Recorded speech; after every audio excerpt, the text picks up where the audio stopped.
সবাই কেমন আছেন? নিশ্চয়ই খুব ভালো আছেন, আমিও খুব ভালো আছি। তো আমি আসানসোল থেকে তোমাদের রান্নু আবার একটা নতুন ভিডিও নিয়ে আসলাম। তো চলো দেখো আজকে আমার কি রান্না হয়েছে মেনু। এই যে ভাত হয়ে গিয়েছে, আর এখানে হয়েছে পুনকা শাক ভাজা রসুন ফোড়ন দিয়ে। এইখানে হয়েছে পাবদার ঝাল, পাবদা মাছের সর্ষে দিয়ে ঝাল হয়েছে।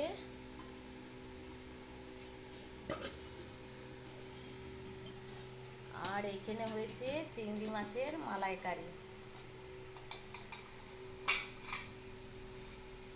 দেখো চিংড়ি মাছগুলো সব বড় বড় হয়েছে। এখানে এই যে চিংড়ি মাছের মালাইকারি, দেখো কত সুন্দর কালারটা এসছে। আমার মেনুগুলো যদি আপনাদের ভালো লাগে তো অবশ্যই একটা লাইক কমেন্ট আর শেয়ার করে পাশে থাকবেন। আমার চ্যানেলটাকে শেয়ার করে দেবেন। রাখছি, সবাই ভালো থাকবে, সুস্থ থাকবে, অল টাইম হাসি খুশি থাকবে।